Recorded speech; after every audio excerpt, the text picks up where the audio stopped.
Hello दोस्तों, नमस्कार। बीवी सर यूके में आपका स्वागत है। जैसा कि हमने पिछले वीडियो में शिक्षण अभिरुचि के अंतर्गत एक भाषा टॉपिक लेकर आए थे और उसकी 2 वीडियो आपको जारी कर दी गई और उसमें हमने भाषा के संबंध में बहुत सारी महत्वपूर्ण जानकारियाँ के विषय में हमने जाना था और उसका अध्ययन किया था। तो आज हम उसी भाषा टॉपिक से 30 महत्वपूर्ण जो एमसीक्यू लेकर आए। तो आज हम उन एमसीक्यू को लगाने वाले, देखते हैं हमने पिछले 2 वीडियो में कितना सीखा है। चलिए स्टार्ट करते हैं। पहला प्रश्न है, भाषा क्या है? तो हमने पिछले वीडियो में पढ़ा था कि भाषा अपने विचारों, अपने अनुभव और अपनी भावनाओं को व्यक्त करने का एक साधन है, यानी कि एक माध्यम है।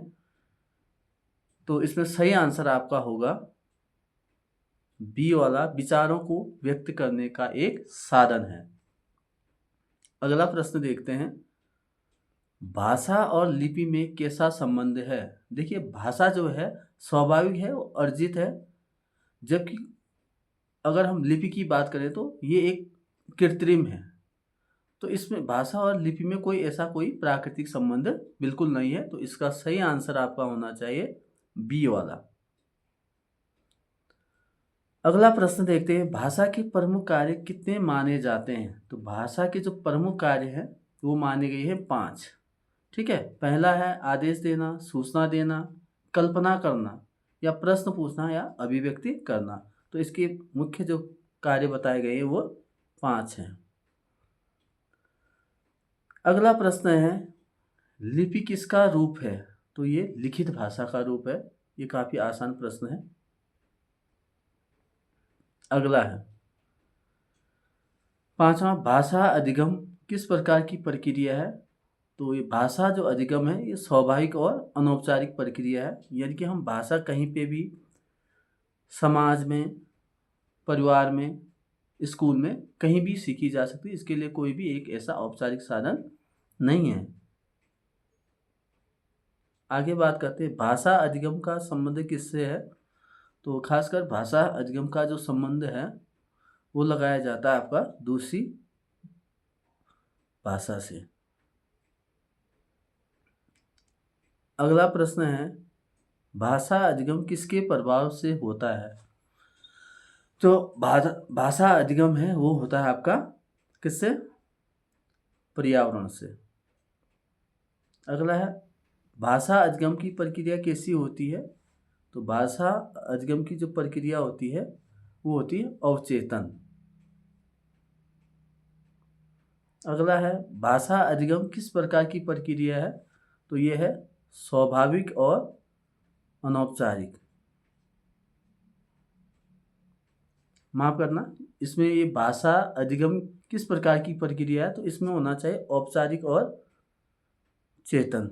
क्योंकि औपचारिक यानी कि एक साधन की, यानी स्कूल या किसी संस्थान की आवश्यकता होगी, और चेतन मन से ही भाषा का अधिगम किया जा सकता है। अगला प्रश्न है, भाषा अधिगम का संबंध किससे है? तो भाषा अधिगम का संबंध दूसरी भाषा से है। अगला प्रश्न है, भाषा अधिगम और अवधगम में क्या अंतर है?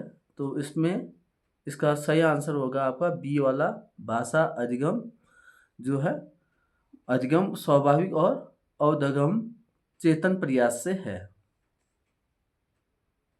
आगे बात करते हैं, मातृभाषा किसे कहते हैं?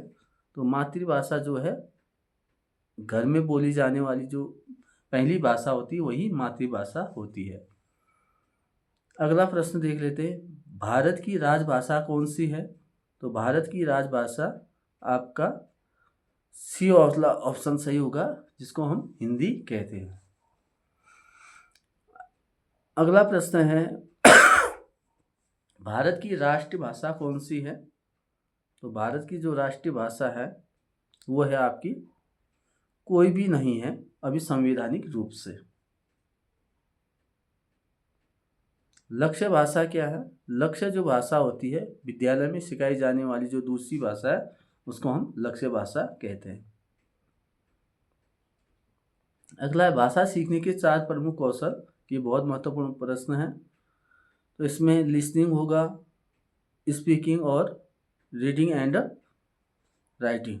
तो फर्स्ट वाला ऑप्शन सही होगा, सुनना, बोलना, पढ़ना और लिखना। अगला प्रश्न देख लेते हैं, भाषा सीखने का पहला चरण कौन सा है? तो ये है कूकना। दूसरा बलबलाना, तीसरा एक शब्द चरण होता है और चौथा होता है टेलीग्राफी, जिसमें 2 शब्दों को मिलाकर बालक या बच्चा बोलना सीख जाता है यानी कि। अगला प्रश्न देखते हैं, भाषा का दूसरा चरण क्या कहलाता है? तो अभी बताया था, तो ये होगा बलबलाना। अगला प्रश्न देखते हैं, भाषा सीखने का तीसरा चरण क्या है? तो भाषा सीखने का जो तीसरा चरण है एक शब्द चरण, यानी कि इसमें बच्चा जैसे माँ, पा या खा ऐसे शब्द सीख जाता है। अगला है भाषा सीखने का चौथा चरण, तो ये है टेलीग्राफी, यानी कि इसमें 2 शब्दों को मिलाकर बोलना सीख जाता है। अगला है एनसीएफ बहुभाषिता को क्या मानता है? तो एनसीएफ इसको एक संसाधन के रूप में मान्यता देता है। अगला है भाषा अधिगम यंत्र LAD यानी कि लैंग्वेज एक्विजिशन डिवाइस का सिद्धांत किसने दिया था? ये दिया था आपका नोम चॉम्स्की ने 1837 के आसपास। अगला प्रश्न है LAD लैंग्वेज एक्विजिशन डिवाइस किस आयु तक सबसे अधिक सक्रिय रहता है? तो ये 5 वर्ष तक सबसे ज़्यादा सक्रिय रहता है।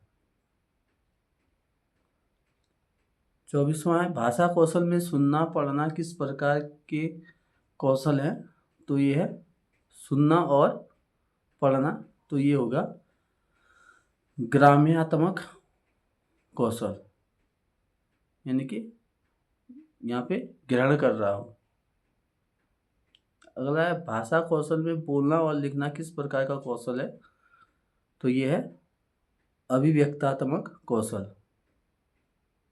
अगला है त्रिभाषा सूत्र किस आयोग ने प्रस्तुत किया था? ये दौलत सिंह कोठारी आयोग है, जो 1964 से 66 के बीच।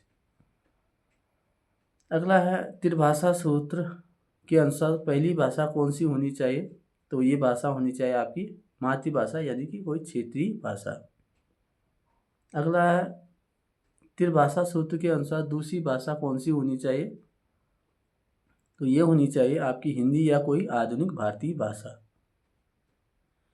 त्रिभाषा सूत्र के अनुसार तीसरी भाषा क्या हो सकती है?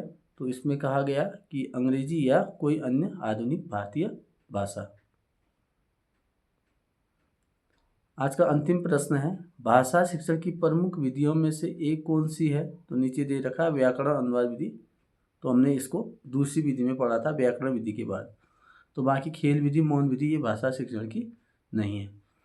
Thank you so much watching this video.